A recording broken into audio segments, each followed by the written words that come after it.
Chitty Chitty Bang Bang. It's on at the Gaiety Theatre from the 6th to the 18th of August. Interestingly, Chitty Chitty celebrating its 50th birthday this year. It is being put on by Taylorian Productions. We're delighted to be joined by Laura Piggott, who's playing Truly Scrumptious, and Mandy Griffin, who is the assistant musical director. So lovely to have you both with us. Laura, before we talk about Chitty Chitty, I love this. You're currently studying at the Guildford School of Acting, and you're studying for a degree in musical theatre.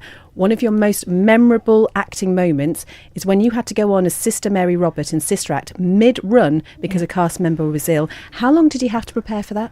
Yeah, well, it was for the Douglas Choral Union, and Bar, as I know her, was unfortunately not very well and lost her voice. So I was nun number 7 at the time, and I was at Ballacameen, and I got a phone call from the chairman. He said, I think you'll have to go on tonight. So I went down in my lunch hour, blocked the show through in my head with the director, and then came back and did it that night.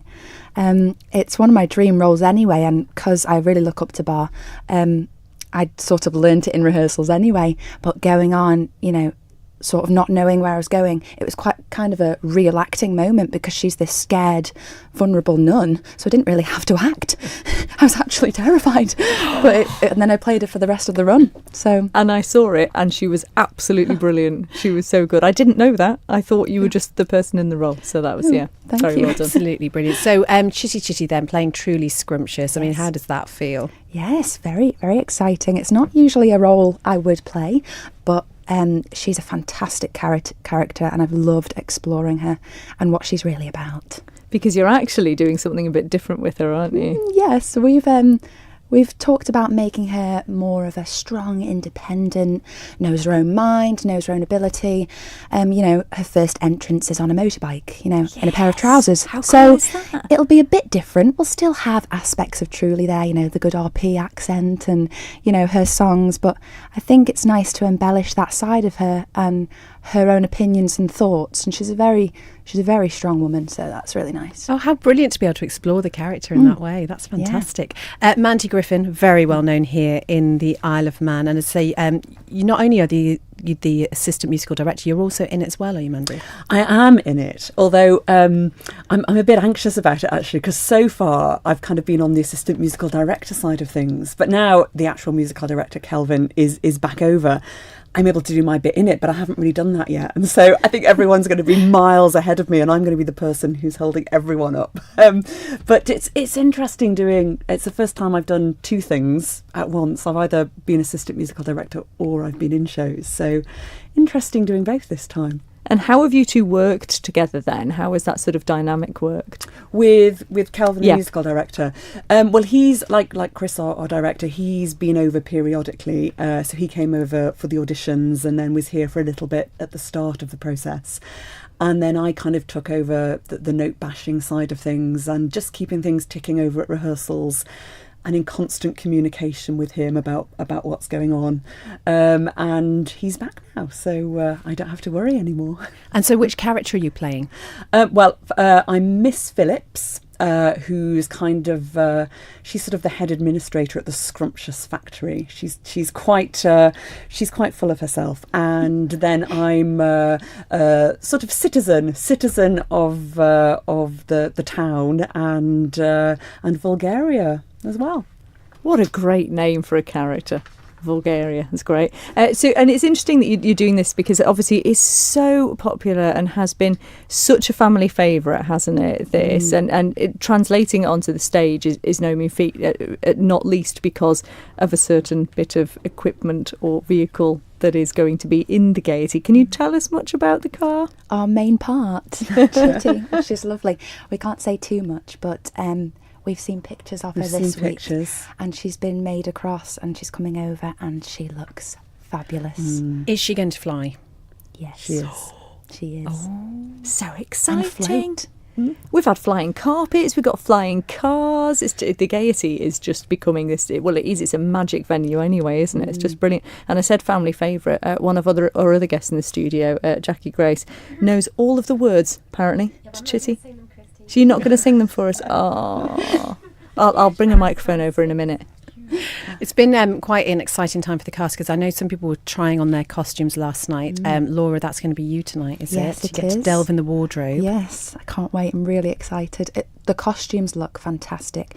Diane Killip is our costume mistress, and all the team are fantastic actually. And the costumes just look beautiful. They're great. I was there last night when we were trying them on, and they're fantastic. Di and the team have worked so hard, and they've put a lot of them together themselves this time rather than hiring them in. So the amount of work that's sort of gone in hand stitching these costumes and putting them together, and just the imagination behind it as well. And Scott, our choreographer, he is very good at drawing and inventing these designs, and he's gone with a really quirky style to the show that brings a kind of steampunk vibe. It's really cool.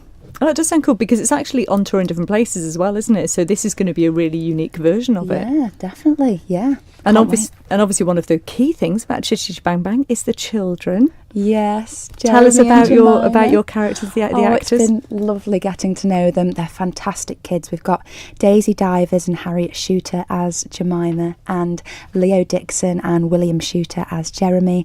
And they've worked really hard, really, really hard. I mean, the kids have a lot to say in the show. They've got an awful lot to say. So much. Yeah. But they have done fantastic. Their energy and positivity at rehearsals has been really, really, really good. And they just pick it up so quickly as well. Like, they were off their book before anyone else was. They knew the music, they knew their notes, they knew their lines. And you're just like, well, we've only had 3 rehearsals. How do they know it? But they just pick it up. They're great. And were they scared of the child catcher? Yes. And so am I. He is quite scary. I mean, he's fairly terrifying. Who's playing the child catcher? Mark Doherty. Recently playing Trekkie Monster in Avenue Q. Yes. Now moving on to the child catcher. So he's really working his characters, Mark, you know. Yeah, he likes that dark side by the sound of things. How have the children taken to the direction side of things from your point of view as the assistant musical director then, Mandy? Do they take it quite well? They're great, actually, yeah. They really listen. They take things on board. And like I say, you kind of only have to tell them once and then they remember. Whereas the adults, you have to tell them a few more times before they remember. So they have just been a joy. And like Laura says, their positivity and their energy and their commitment to it. And they're just really excited about doing it, which is just so nice as well. Laura, I'm really intrigued how the rehearsals have worked for you, because you are studying away. Yeah. I mean, you're not really that long back over here, No. are you, for the summer break? So how have they worked? Yeah, so I was over for a weekend in Easter and we did some rehearsals here, but I have done a rehearsal in London with Tom Dickerson as well. He's playing Caractacus Potts, so we've had a bit of time together to build a relationship and a connection there with Chris Cumming and Scott Hunter.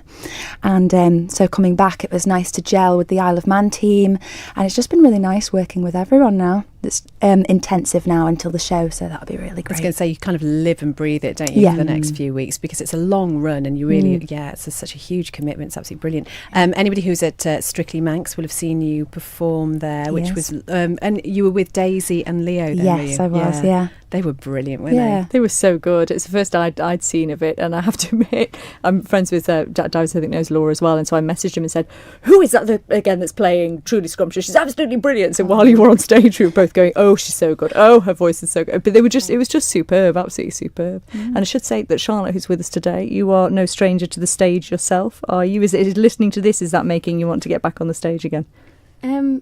Maybe, but maybe not. That's how I know Charlotte. So, what were you two in something together, were you? Well, I used to teach her and sing up. She's a fantastic little singer. She really is. So what is your goal then, Laura, once you've finished your degree? So I've got 2 more years left. The goal after that is to get an agent and then work anywhere, really. I'm very happy to work in London, around the UK, touring, whatever, really. But I'd like to do straight acting, musical theatre, TV, like a range of things. So, yeah. And how different have you found it working away as opposed to working over here? What sort of how do you compare the two, being on the Isle of Man and then doing stuff away as well? Yeah, it is very different. And when you're doing it full time, it's quite intense. So our hours are like 8:30 till about 6, 7 every day, and so that's quite intense. But yeah, it's lovely to come back home as well, though, because everyone's dedicated here and really committed as well. The arts on the island's absolutely fantastic. The opportunities I've had before I went away have been incredible. So yeah. And how lovely to follow your dream, because too often we do hear just how notoriously difficult this industry is. But I mean, clearly when you have a talent like yours, it's just fantastic to be able to take it forward, isn't it? Yeah, it's great. I'm really, really happy. I'm studying what I love, and a lot of the boys in the cast are doing that too. Art said, and they're doing great. They're really good, really good. And you mentioned that obviously the character Truly, you've sort of adapted her somewhat for this show. How does the rest of the story pan out when it's on stage versus the film then? Mandy, is it very different or...? It is a little different from the film. I mean, everything that, if people have only seen the film, they won't be disappointed coming to see the show. Got the classic tunes in there, don't we? Yeah, there's a few, I think the show gives opportunity for some of the characters to be further expanded, really, and you get to know some of the characters a bit more, and there's a couple of extra little characters in there as well. But all of the main tunes are there. Everyone will be singing along by the end on their way out.